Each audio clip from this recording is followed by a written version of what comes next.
Hello, I'm Lindley Good and welcome back to episode 2 of Future of Utilities, the online series. In our second session this morning, we're talking about technology, how to deliver operational cost savings. Ultimately, it's about relieving the pressure on utilities networks now and for the months ahead, and doing that cost effectively. So let's meet the people who'll be helping us to navigate the issues today. First of all, we have Hrvoje Bule. Hello, Hrvoje. Hi, everybody. Good to see you there. Hrvoje is the head of gas consumption. Night. Yes, absolutely. We can hear you loud and clear. Head of gas consumption control at Croatia-based Gradska Plinara Zagreb. Great to have you with us. We have a slight delay on the line, but that will not stop us. Next up, we have Alex Mahon. Hello, Alex. How you going, guys? Good to see you. Alex is the head of analytics at UK Power Networks. And our third panelist from Seattle is Brad Williams. Hello. Hi, glad to be with you. Great to have you with us. Brad is Oracle's VP of Industry Strategy for the Utilities Global Business Unit.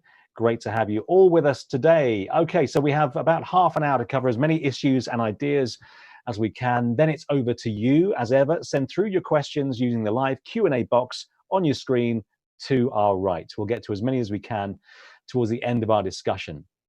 Let's get started. Networks are under immense pressure to maintain continuity of service, but they are facing workforce shortages, supply chain disruptions, and also social distancing requirements. And that's putting heavy requirements on work in the field. Plus, the rise in the number of vulnerable customers has amplified the pressure to maintain service with all of the cost pressures facing you and your customers that you're all very used to now. But Alex, kick us off. What has the current crisis, do you think, taught you about operational strategies? It's interesting because there's definitely a few things that I think, particularly in the electricity networks, we previously took for granted, which maybe aren't still the same. So things like the way that the network works. So we're used to having a certain amount of demand on the network. We're also used to certain weather patterns, and when obviously everyone got the stay-at-home order, the kind of the industrial and the business demand absolutely plummeted.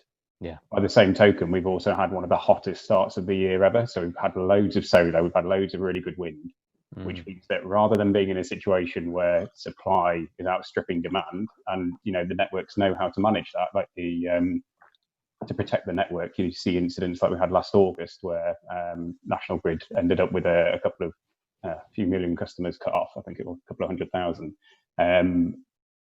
And actually, networks are well used to doing that. Like, we protect the network by shedding load when we can get away with it.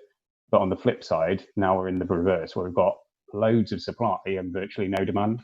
And so actually, we've had to change operating practices. And it's kind of companies like Octopus who've really innovated in this space, sort of, paying people to use electricity. Please turn on everything in your house and we'll actually give you money for using electricity. And Grid actually going back to the generators and paying them not to generate.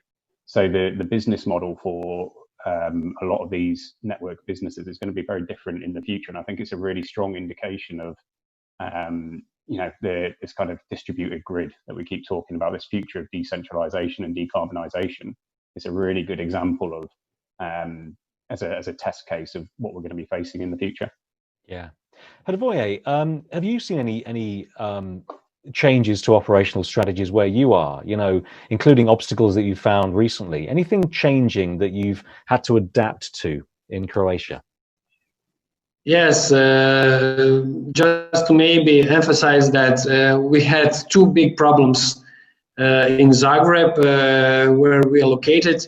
We had coronavirus and we also had an earthquake in March this year. Wow, yes. Mm-hmm. So additional problem because lots of buildings were ruined, chimneys destroyed, people were scared, they closed the valves of the main valves in front of the buildings to cut off the gas supply.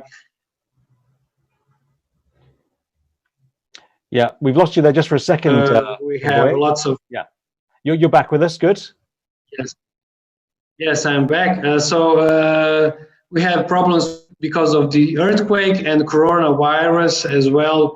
So it's a double, double task which we are handling. And of course, we're not, prepared for all of that. we had some plans in crisis like this, but it's something we are handling on a day by day scenario, and finally we managed everything, and all the end users which had earthquake problems with chimney and with the gas supply, we handled that, so we are going fine from now on, further on. That's good to hear. It's Brad, look, something like that, again, there's two very large issues at the same time. But in terms of building operational strategies, you have to think longer term. You have to start looking at what's past this current crisis. But is that even possible, Brad, when so much is going on? How can you bring the immediate operations to strategy and bring them together?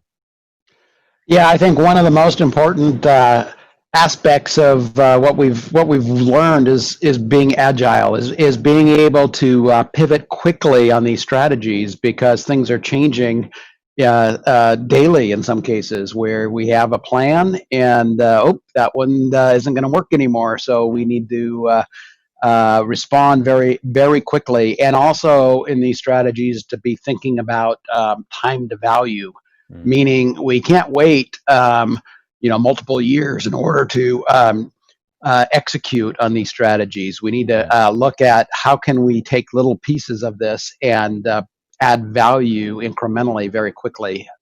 So I think, some of these technologies we'll be talking about, I think, are ideal for being able to manage in this type of situation we're in.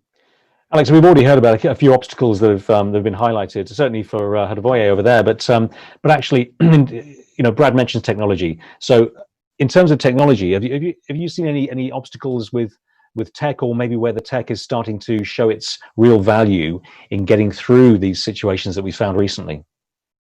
I mean, my world is incredibly data and tool based, as you would expect in the analytics world.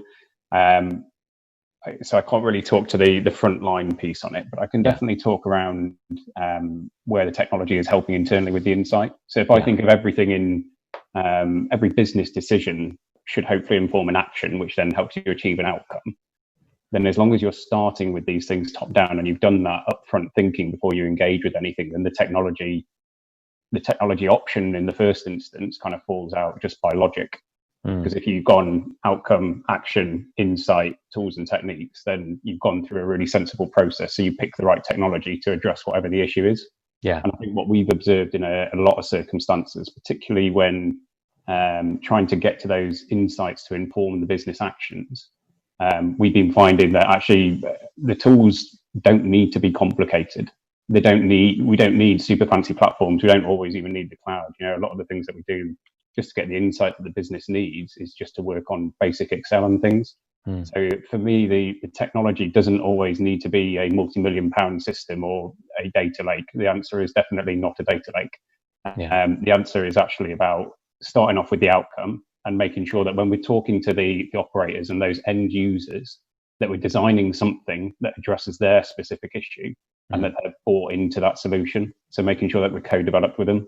So from a technology point of view, it's very much got to be user-led on this. We're talking about operational costs. We're talking about technologies that can help with that. But Hrvoje, look, you've had a lot to deal with, as you mentioned, the earthquake and also then the obviously COVID as well. Have project timelines had to slip a bit? I mean, I imagine they do because so much has changed. And what impact has that had on operational cost for you? We're just. Are you with us? Yeah, it's a bit of a patchy signal there, but let's deal with that between ourselves if that's okay. Maybe I can throw it, Brad, to you in terms of the importance of having timelines and project timelines in order to minimize cost. I mean, I guess they normally interplay so delicately and they're so integrated. You need to have both at the same time. Well, absolutely is the timelines are going to be key in order to actually deliver that value that you are promising, and staying on top of those are going to be essential. Being able to manage initiatives, projects, and knowing when things aren't going the way you're expecting, and how can we be responsive and pivot. Like I said, having some agility to respond quickly to changes that need to be made. So which technologies do you think can help to prevent and predict delays? And Hrvoje, we'll be back with you in a second. We'll just stay with Brad for a second. But which tech do you think is helpful in this situation? Well, yeah, I liked where Alex was going around some of the data, and in particular, predictive analytics. I think is a key part of trying to understand from machine learning perspective, even some artificial intelligence, to be able to give us very early insights of what's happening with the impact of weather, what's happening with the impact of loading and forecasting and distributed energy resources, and then having some technologies that can leverage those insights and be very responsive from an operational perspective of how do we respond to those, and getting that out along the whole the workforce and all those types of things with some of these mobility projects and things like that, technologies. Hrvoje, back to you. I know we have internet issues, but we'll carry on. We can soldier on, no problem at all. Now, how do you start to assess where and when to install technology? We're talking about predictive tools right here. We're talking about things that can help you to foresee, to forecast issues, and also to guide your business in many ways. How do you start to work out where and when to install them? So we, from my sector, my department, were we are using technology to really read out and we're losing you a little bit, but one more time, if you wouldn't mind, Hrvoje. We could actually even maybe just hear your voice. If you turn off your camera for a second, maybe we can give it with voice just for the moment. Great. Maybe it would be better. Yeah, let's give that a go. Yes. Here we go. Let's try that again. So it's I started to tell you that. Yeah, we're losing it. So we are using technology to remotely read the meters, and so we are obliged to cover and to have hourly reading. Yeah, we're having real problems. I mean, technology has its great benefits, and also, as everybody knows, it can also cause a few issues. But maybe Alex, if you wouldn't mind, I don't know, not from an operational side, but actually in terms of what data tells you, you can certainly pinpoint places along. I mean, really, it is a way to understand your customers, what they need, also behaviors, also how your network is working. All those things are really important. So I guess that will inform you as to when to install the tech, and maybe when to use the data in the right way. How does that data inform you? Yeah, I mean, you've touched on quite a number of different bits there. Vulnerable customers, network resilience, operational efficiency. I guess at the end of the day, like I go back to, we call it the value pyramid: outcome, action, insight. And you don't deploy a £100,000 worth of tech or £1 million worth of tech unless you're really clear on what the outcome is you're trying to achieve. Yeah. And that's always led by analysis. And I'm probably a little bit biased on that given my career to date, but like, you act on the data. So when somebody says we want to, we need to help our vulnerable customers, okay, brilliant, where are they? So the first thing you need to do is run that analysis, work out where your vulnerable customers are, and also confirm, actually, do they need help? Because there's a lot of things about the kind of the collaboration and the coordination across industry to make sure that we have a view of who are our vulnerable customers in all of our respective regions. So for the gas network, the electricity network, the water network, telecoms, we all have our own priority service registers, but it's about bringing those things together so that we all have one view of actually who are the customers who really need our help, so that we can work together with them. So technology definitely facilitates that, not just from identifying the insight of where those customers are, but also helping us collaborate better between the different sectors and industries so that we can actually deliver the outcome that the customer needs. Yeah. Hrvoje, I refuse to let you leave. I refuse for this not to work. You're with us in voice and in spirit. Can you hear us, Hrvoje? Yes, of course. I'm Great. back. So yes. So again, it's about pinpointing where and when to install the technology. Alex has just told us about the insights that data will give us. So, you know, when do you work out where and when to put this stuff? So as I maybe told you before, and you didn't hear me, we have industrial, let's say, gas meters which need to be tracked with hourly readings. We have commercial customers. We had hard to access locations like government and public institutions, military sites, big industrial sites where there is lots of calls and driving around and walking around if it's readings are done manually. Our reduction stations where we are, reading the pressure gauges and gas meters. So all these kind of customers we need to cover with remote readings and to receive as much accurate data in order to cover most of the consumption in the network. Yeah. So all these sites are our point of interest, and all these implementations of technologies, remote devices, are done during regular or irregular replacements of gas meters or upon request of from the investor or specialized company which is tracking the energy consumption, or because of demands and requests from regulatory agency. So yeah, that's when we are doing that. Yeah, it's very clear that what you're doing, wherever the customers may be, you're putting a lot into monitoring, so to make sure that the customer, that you understand where the breakpoints are, but also where the consumption is. I mean, is that continuous monitoring increasingly important to you, Hrvoje? Yes, of course, because when we have all these big consumers covered, and let's say industrial customers and commercial customers, then the majority of others, households, we then know how much they also spend, because we know all the cubic meters which are entering our network. Yeah. And when we cover these big customers, then we know for others how much they spend, and so we can estimate their consumption if we don't read them every month. Absolutely. I'm really glad to have you with us, Hrvoje. I'm glad you're back. Brad, look, here's a tricky question. The workforce is obviously a key part of the puzzle. What are the opportunities for streamlining while maintaining the continuity of service? And you know, in some ways, I guess we're talking efficiencies, of course, but also we're talking about effective use of your people, and that they have a really important role to play in the right place. Yeah, absolutely, Lindley.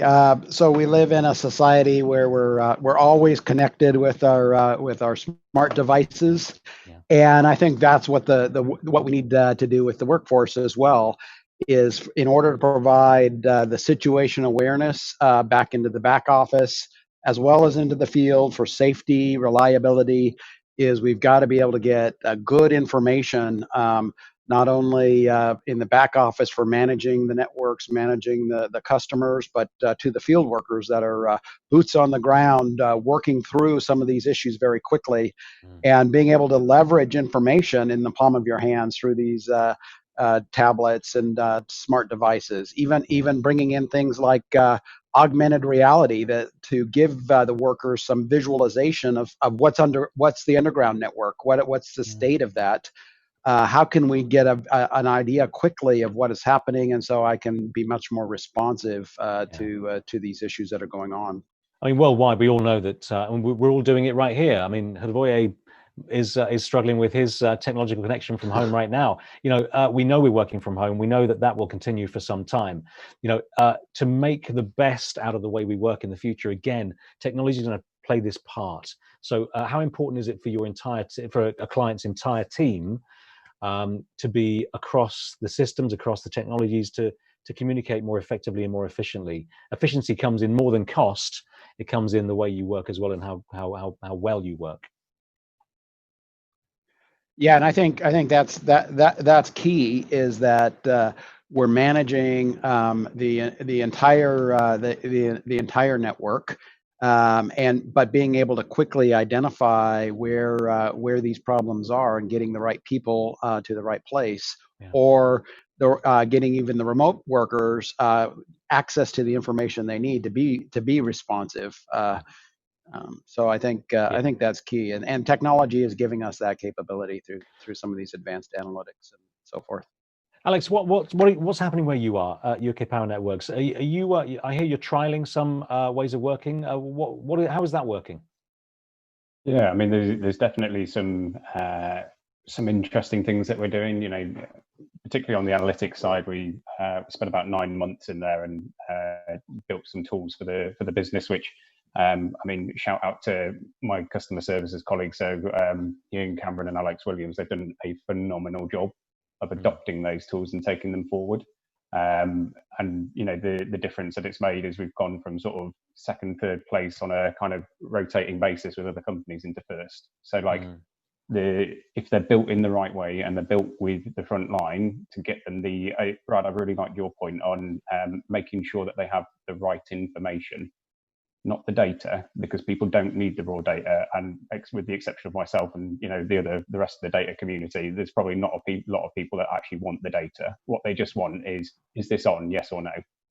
And is there a pipe in the ground there that I need to go and look for?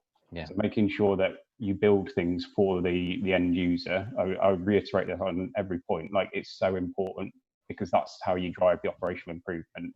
It's not just the technology or a specific type of technology. It's making sure that you're addressing the question and giving them the information, the right information at the right time to take an action. Yeah, it's not even simplicity; it's clarity, isn't it? You know, if I'm not clear on what to do right now in my next bit of work, then, you know, it'll go clunk, it'll stop. So it's really important. Hrvoje, if you're with us, I'm sure you are. What have your projects taught you about preventing bottlenecks? You know, what's happened there? Because I'm sure that, you know, in all of the change that you've seen recently, for more than one reason, decision making hasn't always been easy. What have you seen? Yes, it was a challenge, and what we are trying to do to prevent some bottlenecks in decision-making procedures is that we try to first to find some technical solution which is fine for us, one or two, and then left these solutions to for our upper management, and for them to see what is possible from a financial perspective to take on. At the moment, we are thinking, in order to prevent future problems, to go with smart metering for all the customers in our network. And it's something, it's a huge step for us, and therefore we are, you know, testing all this equipment and meters, and hopefully we will find a solution how to finance everything, and then we will be able to lots of problems to solve. Especially we have a problem that our meters are within the apartments, not outside. So we cannot reach them, we cannot turn off the valve if we have a regular meter, membrane meter. But with smart meters and daily communication and shut-off valve functionality, lots of our problems will be solved, because if we don't handle that, we are penalized. If we deliver the wrong reading, or if we don't turn off the valve to some of the users. So that's why we are doing lots of testing and communication with our partners, local community, end users, some consumer protection associations. So in order to go with that smart metering rollout, Yeah. I mean, not only the challenge of rolling out new technologies like smart metering, but also the getting into people's flats is not easy. Yes. Alex, that's an example of introducing new technologies which are well worn. We know what they do, but still, it's a big project. How are companies balancing the need for new technologies, do you think, with leveraging their existing technologies? There's a delicate balance here. We've already talked about today. Yeah, I mean, it's interesting because the price controls in the water sector, the ones that we've just gone through with the transmission operators and the gas networks here in the UK, and now we're getting into the kind of the energy sector one for the district networks. And technology underpins all of them. You can pick up anyone's plan, and technology is the key thing that actually pulls these things together. Yeah. And I think there's definitely a challenge that's acknowledged by every single one of these companies, that they've been putting tech in for 40, 50, 60 years in some circumstances. A lot of their SCADA systems are built on like Fortran or C++. I learned Fortran at college, and Fortran came with the postscript 77, the clues in the title. Yeah. And to try and actually balance off, the user experience that you get on your mobile phone in terms of being able to book a flight or, order a new passport or do anything, get something delivered in 2 hours to your doorstep versus what we're trying to give our guys in the field in every organization is a very different, and it's managing that expectation and that cultural change that is as equally hard as trying to, work out what the new connector is. How do I build APIs into a system that wasn't even around when the internet, that was built before the internet? Like, the challenges are massive, but I think all the companies have acknowledged that. I also think the regulators have acknowledged that challenge. So you look at the Energy Data Task Force recommendations, there is acknowledgement in there. There are things that that Ofgem put out in their open letter a couple of weeks ago to all the companies. And things like the NIA, so the Innovation Fund, these are mechanisms that the companies can use to demonstrate how they can take what they've already got and use it better and more wisely. Yeah, it's there's a question here which keeps burning away is what's the, and I'll throw it to Hrvoje just briefly. How much does efficiency drive this conversation to the new technologies, and how much does better service, better customer experience drive it for you, Hrvoje? With all the difficulties you have in installing the smart meters, what is driving that for you, do you think? So in our case, in our country, we have to deliver the accurate readings to our suppliers who are doing the builds for the end users. And so if we can do that, we have problems. And with this technology, we are hoping to implement everything will be, on a much higher level. And it will be best for all of us, and for us and for the suppliers, because they will have better data and they will be even more competitive on the market because they receive accurate readings. So everyone will be efficient, and that is something we are looking for. Very good. So clarity, Brad. Clarity. There are lots of advances in this area. Can you hear me? Yes, I can. Thank you, Hrvoje. Thank you very much indeed. That was fantastic. Yeah, thank you very much. Just to Brad. Lost. Yeah, no problem. We are with you. But Brad, just briefly, look, with all the advances, all the potential technology you can implement, do you have any good use cases do you think have been really exciting? Are there things that stand out as really good applications of new technologies that can, yes, deliver operational efficiencies, but also do things that Hrvoje is talking about? Get clarity into the mix so you have better data so that you can process and work with customers better. Yeah, I think one of the biggest impacts that's facing our industry is the whole renewable energy adoptions, distributed energy resources, renewable energy portfolios. That's causing massive changes to the industry.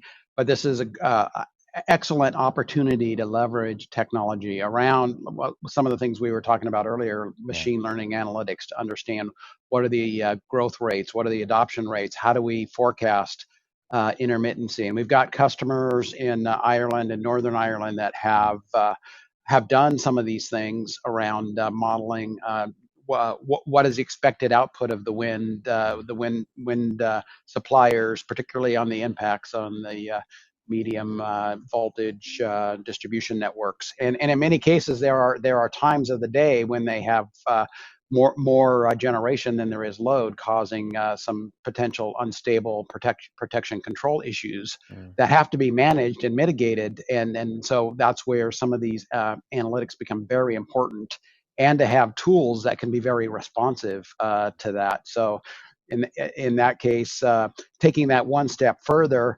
is we also see extreme weather continuing to play a big part of our business, and again, having good analytics of what is the expected impact of these weather conditions, and how can we prepare for those ahead before it actually hits, so we can have materials and people standing by, ready to respond at the right place at the right time. And then, of course, having good tools to keep them engaged for that situation awareness, getting damage assessment back to the back office, so we can make sure we have the right information and the right supplies ready for responding to that. Absolutely.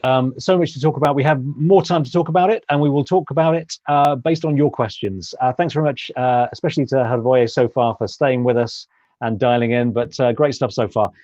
Let's go to your questions.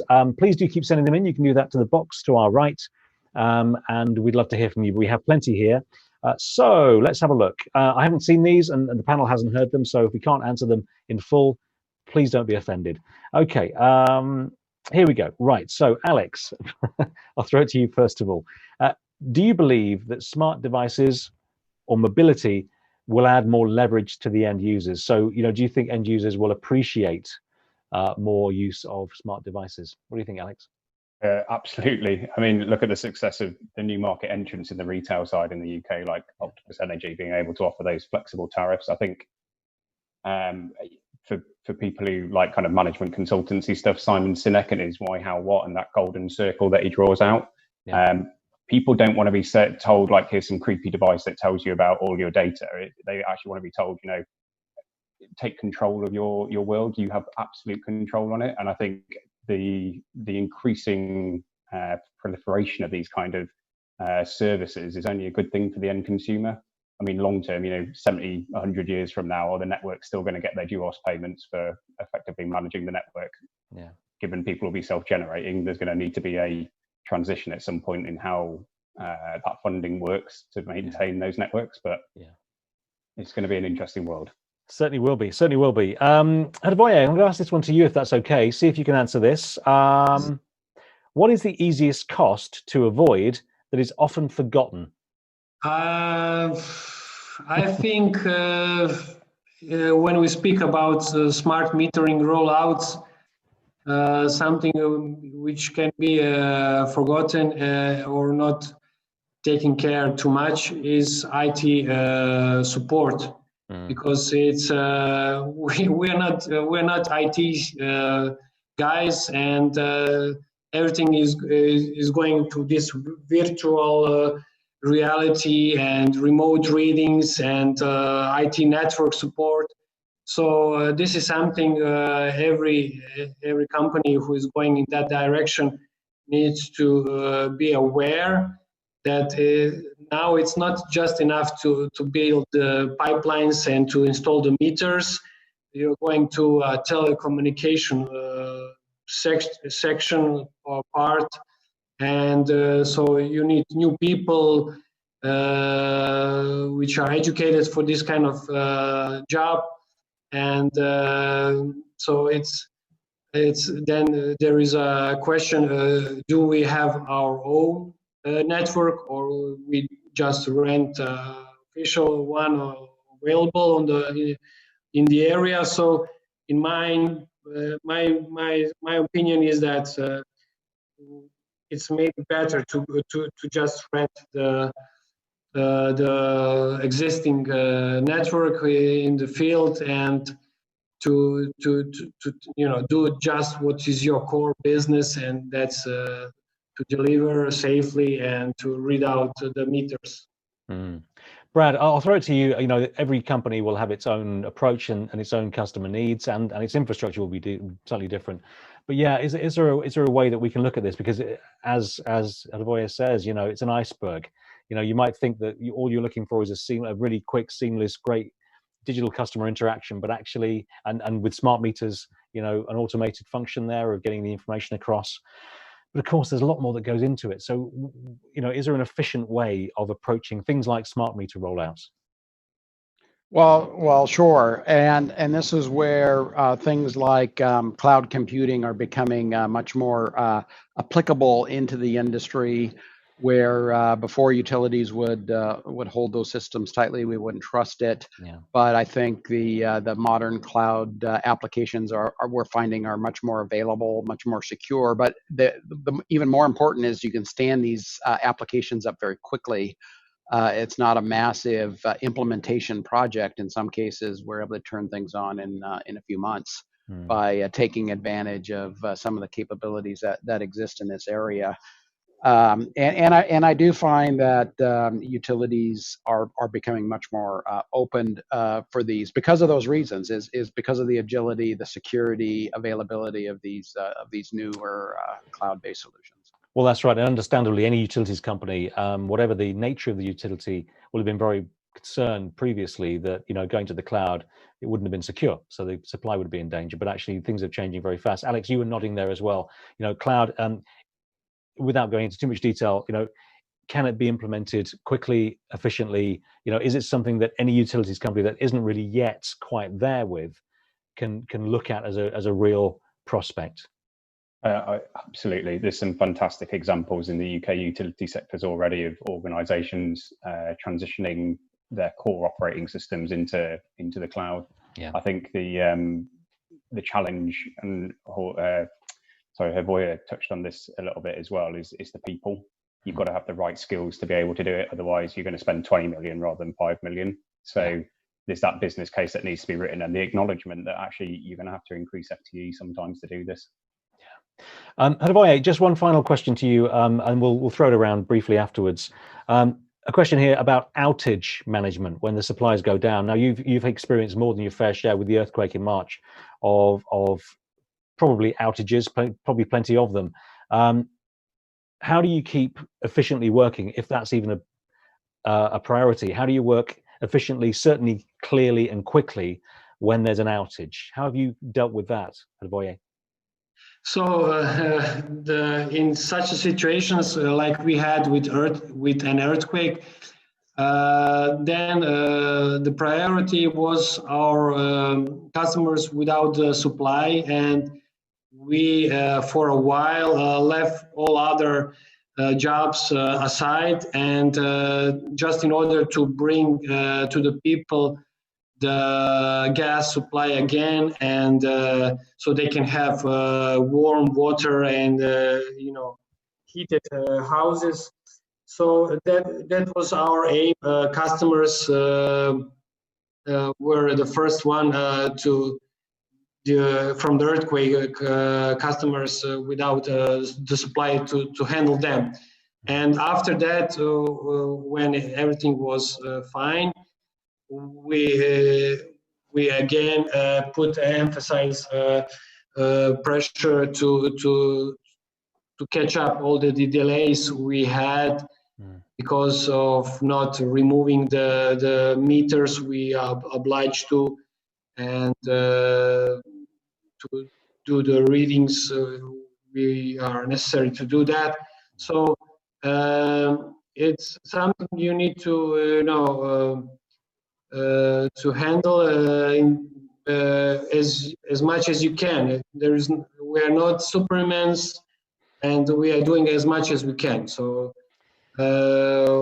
we hope with smart meters in the future, let's say now smart meters also have an earthquake sensor. So if there is an earthquake, the sensor closes the valve. So lots of problem can be solved with this kind of equipment, and that's why we're hoping we will have this equipment in next 5 or 10 years. Very good. Well, thank you very much. I mean, actually, that's really fascinating. And we haven't even got into things like IoT and things of the other sources of data. But hey, you started the conversation, but we have to leave right now. I'll leave the last word there with Hrvoje. Thank you very much to Brad, Hrvoje, and also to Alex. That is the end of this discussion. Thanks very much to your questions as well. Really good as ever. We're breaking for another 20-minute networking break now. So head back to the home page and click recommended for you to see who's here that you might want to connect with. Remember, if you attend and hold 5 virtual meetings this week, you are automatically entered into the week's raffle competition to win £250 worth of vouchers from a retailer of your choice, and you'll be entered again if you hold 5 more. So definitely do that. If not for business, definitely for the wonderful perks that will deliver to you. Okay, we'll be back here live for the incident response session at 12:25 in 19 minutes. See you then.